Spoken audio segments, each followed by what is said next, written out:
Now, going over to the culture part of the podcast, you have Anheuser Busch Farmers Tweet gets 100% ratioed, which is pathetic to say the least.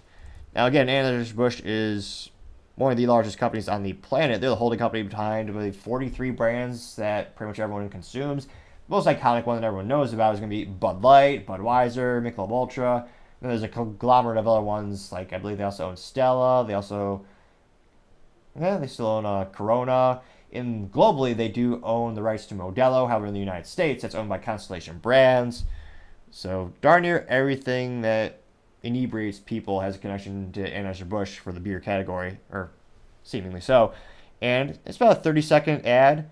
And then this is on the Twitter. They say, quote, "From the farmers' fields to your favorite bar stool, we're 65,000 strong, united by a shared commitment to brewing excellence. Cheers to the hands that cultivate, craft, and pour the spirit of Anheuser-Busch." Looks like they have a wheat emoji, a beer glass emoji. They use the hashtag, "That's who we are." Now, unquote, perhaps a more appropriate hashtag would be "That's who we were," since their new target market is entirely different from what it used to be. Again, but let's listen to this. And if you do have suggestions for picture-in-picture production software, always looking for new technology, new solutions. I've beta tested a couple of them, but they haven't been my satisfactory in terms of quality. So if you have suggestions, let me know in the comments below. Again, more feedback, the better, as we make the show better and better together. Without further ado,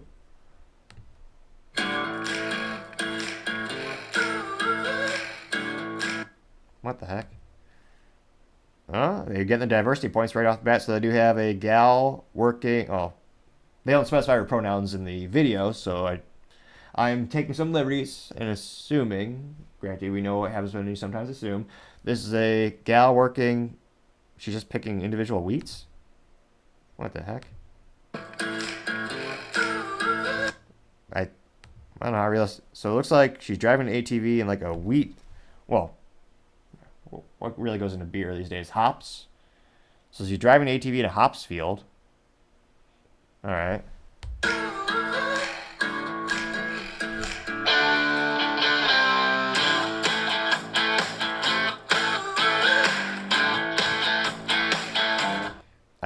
Again, people standing by beer-looking things. I was shocked. They actually showed there's a white guy there.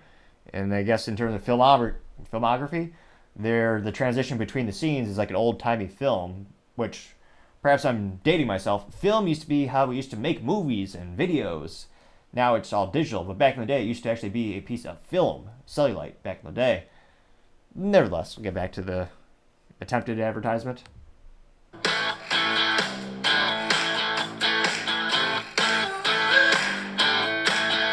More people standing by. What do you put beer in? The kiln? No, that's pottery.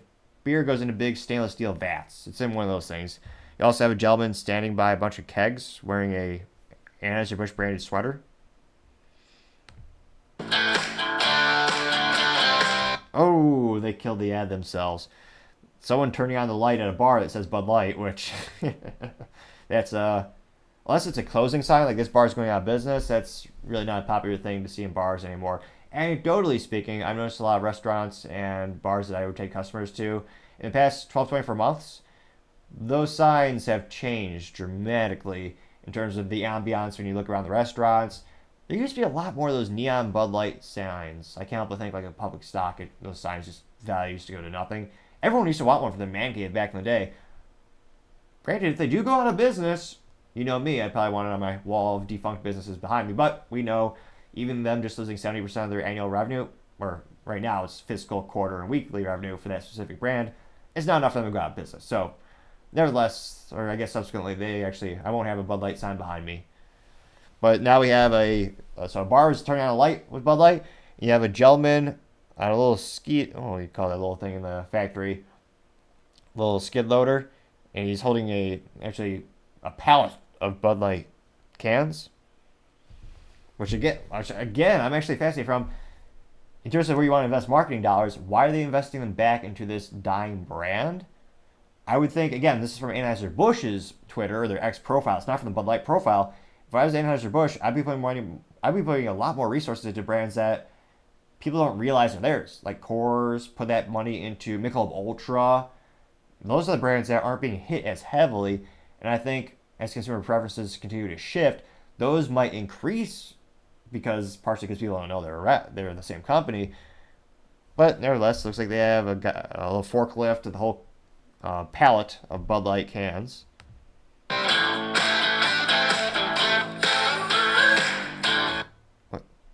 What was this? A gal? They're looking at a glass of, I assume, I don't think that's excrement. I think it is Bud Light in the little glass. But they're looking at it as if it's the most fascinating thing on the planet. Although perhaps it just looks like she's dead inside.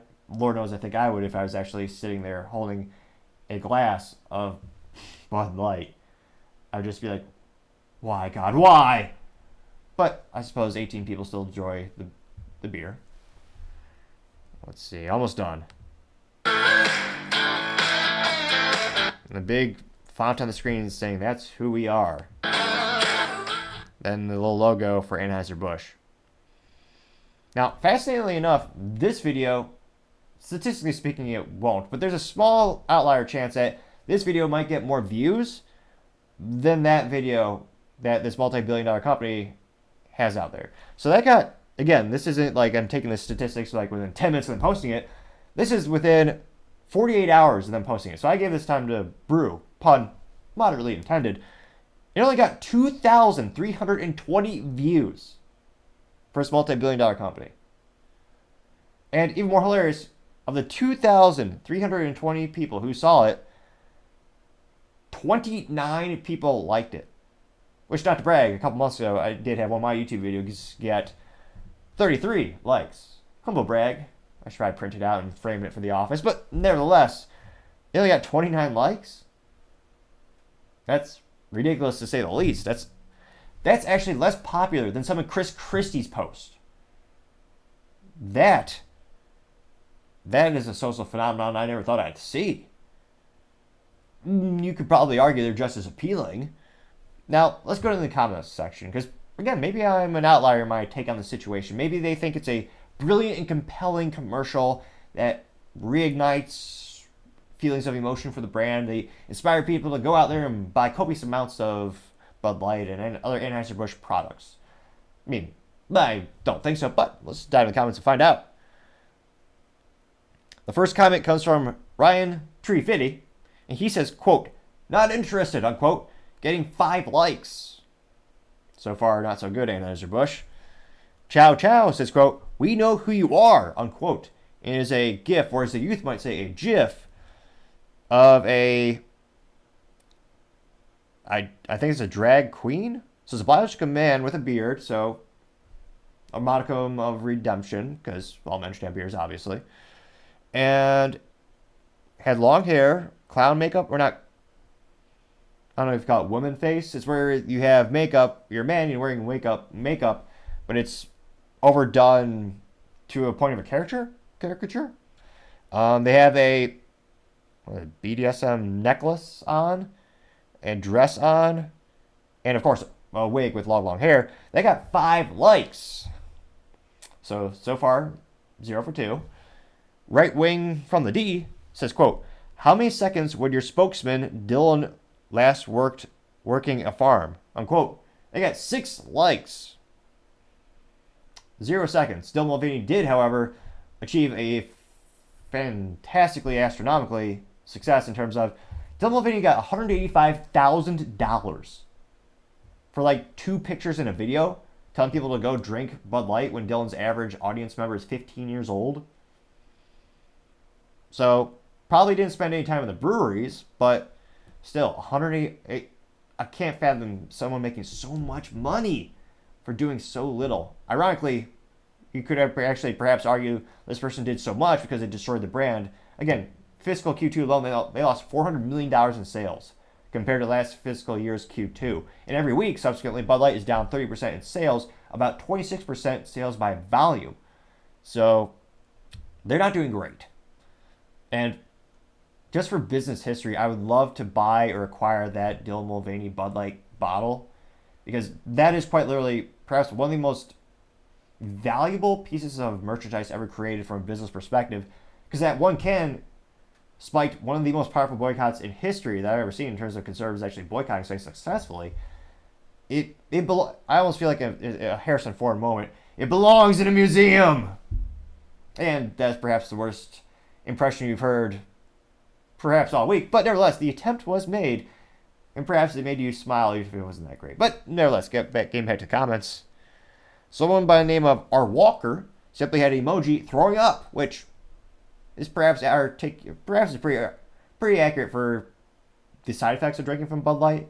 Again, I know people drink Bud Light in excess so they can become inebriated. I know it's a party beer, but that'd be perhaps a hilarious pun. Like, have you ever seen someone like at a cocktail party or like a social event, like a high status social event, or they're sipping on a Bud Light and like pretending to enjoy the taste? I've never seen that in my life. That's a free idea out there for someone who wants to make a parody. I don't think that's ever happened. But nevertheless, back to the comments. Noah Nielsen says, quote, actually it's a GIF, or as the youth might say, a GIF. Though marketing failed that the peanut butter company GIF never, patented that idea or got involved. But nevertheless, Noah Nielsen said, quote, or a little GIF, still no. That got 6 likes. Just Me 75215 says, quote, take this bud and shove it. I ain't drinking it no more. AB InBev done ruined the brews I'd love to pour. How's that for Friday? Unquote, getting 4 likes. And not to be in defense of Anheuser Busch Bud, but he says, how's that for Friday? The grammar is actually on point for his post for a fraternity member, I believe. Because it said, again, he literally said, I ain't drinking it no more, which grammatically speaking means he's going to drink more Bud Light. And he says AB done ruined the beer. I guess it sounds wrong, but is that technically right grammar-wise? But nevertheless, grammar's high. That person did get 4 likes for that post. Going down to see more replies, Bartman simply replied, strong, ha ha ha, good one, unquote. And it is a GIF of Dylan Mulvaney, as well as the other, I forget the trans teacher that's going viral on the TikTok and the other social medias, but it's both I guess they're both biological men. They're wearing dresses, and they have the hair, and they're putting on glasses, plastic glasses that have like the rim of the glass shape is a heart, which, again, I am obviously a connoisseur of the highest of fashions. That's why I wear the awesomest suit every day, obviously. I can't help but think, just fashion-wise, that does look ridiculous. If you're above 9 years old, you shouldn't have caricature glasses unless it's Halloween. Some might argue this is a Halloween caricature, but nevertheless, glasses of a heart shape. Just low class. No fashion sense, obviously. Alright, going down even more. Hey Bob GIF says, quote, hashtag all Anheuser-Busch companies have done DEI departments which discriminate against whites and promote anti-whiteism. The boycott should continue until all DEI departments are dissolved. You're racist, anti-American scum, unquote. Perhaps I should have yelled that because it was all caps. Nevertheless, that did get 3 likes. And from a legal perspective, I think in the next 12, 24 months, we will start to see some lawsuits around DEI discrimination. Because, again, it is quite literally, many parts of it, it's quite literally the legal textbook example of discrimination because you're treating employees differently based on things they cannot control, including their race. So we'll be interested to see. Again, this will all play out in the courts at the end of the day, I believe. And again, it'll be a huge cultural shift as well. But I think, I think we'll see more and more examples of those lawsuits as time goes by. Someone by the name of Tiny Baby Jesus, who gets an F- for marketing because their profile picture is not, in fact, of Baby Jesus in a manger or anything. It's actually just, it looks like some sports balls team name. Nevertheless, this person did a caricature of the Anheuser-Busch logo, and it says, strike ready, Anheuser-Busch Teamsters, 99% vote to strike, unquote. That got 2 likes. Ranting Ryan, who gets a B+ for marketing, that's a catchy name. Nevertheless, Ranting Ryan says never again. Then there's a button that says, what is this? What is Twitter telling me right here? Oh, let's see. So we click the button for show more replies. So there's a disclaimer here. X is telling me show additional content replies, including those that may contain offensive content. Of course, let's click the button and see what they're saying. This comes from Matt, and he simply says, no thanks. And he has a picture of Bud Light with, what is it? What's that comedian? Jim Carrey in a bathing suit on it? I mean, I don't know why that was worth censoring, but that did get 2 likes. And as we go through all these comments, all of them were negative. It happened, folks. I didn't think it would. Statistically speaking, it's only happened twice on the show before. We call it the Chris Christie effect. And it has nothing to do with Krispy Kreme donuts or anything like that. It's a fascinating social media phenomenon in which you get 0 positive replies to your original post on X. Again, when we're looking at political analysis and looking at all these comments, these tweets that they're doing, it only happened twice. And it was fascinating to see. We had to scroll for hours. This much less comments, but not a single positive response to this tweet. Which means not even the people who work there or have family members who work there responded. Which one would assume, again, the very start of the tweet says, quote, we're 65,000 strong, but your replies are 0 positive replies. So of the 65,000 people who are associated with your brand and your business, not a single person took the time to actually say something about it, which is hilarious in and of itself in terms of business blunders and ineptitudes. So it'll be interesting to see from a cultural perspective. There's a lot of people calling for the boycott to end. A lot of people saying we need to double down. There are a couple conflicting views. Some of the biggest personalities out there, including, I don't know if it's false advertising, but Kid Rock, who's disclaimer is actually an adult these days. I believe he's actually a grandpa. But nevertheless, this alleged Kid Rock, he came out and said, hey, we did the damage. We sent the message to Bud Light. Now it's the time to stop the boycott. So a lot of people are saying it's time to stop. But again, this is, anecdotally speaking. We're looking at social media. This is one tweet or post, as some people are calling it. But again, I'm not seeing a lot of responses where it's overwhelmingly positive. Even when they do their hashtag free Bud Light and free sweepstakes and free sports balls tickets, even when they have those, I almost debate they're not really positive comments when people do reply with hashtags, because you go to the profiles, and we've analyzed this before, they're just people who want anything free crap.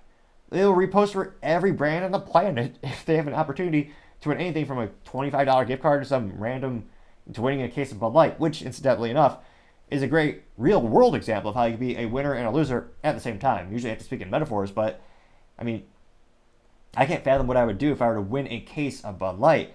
I remember earlier this week we joked, perhaps if someone is a really bad relative or, they're naughty all year, you could give them Bud Light for Christmas if they're above 21 years old in lieu of giving them coal. Perhaps the ultimate, backhanded compliment or backhanded Christmas gift. It's like, ooh.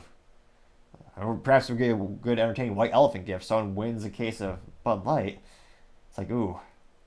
Well, I get. Perhaps that could very well be the new, what Americans used to cherish, or there's the fruit cake, or like the little Christmas, it's like basically a box of sugar. But every year they just give it around, no one actually eats it. Is it Christmas fruit cake? It loses me at the moment. But, what would you do if you won a case of Bud Light? Would you toss it out in the trash? You could certainly recycle the aluminum. Aluminum is one of the most recyclable metals on the planet with a myriad of uses. But, what would you do with the actual Bud Light substance? Some debate you could use it as a weed killer. Some debate you could perhaps use it as a home defense protocol where you can actually take Bud Light and pour it around the perimeter, the whole perimeter of your land or your home. And that way, anyone with a modicum of taste buds left or in their nose, nostrils, if they were to approach your domicile, they'd be so viscerally disgusted they'd retreat. So if any bad guys are trying to steal your Amazon packages off your front porch, they would get close to the front porch. They smell it, but they go, ooh, probably not going to rob this house. I can't get past that line. Perhaps that is the 13th legitimate thing we thought of in terms of a use case for what you could do with Bud Light if you were to win. Let me know in the comments what you would do. I'd be fascinated to hear what you have to say. Again, thank you everyone for taking the time to tune in. Trying to get to 4,000 subscribers by the end of December. So if you click that button, I really appreciate it. Also, leaving a comment is a great way to give me some additional feedback and how I can make the show better and better. Lastly, don't forget to take time to tell your family, tell your friends, tell your coworkers, heck, tell your enemies, tell anyone and everyone. Just stay safe, fight the good fight.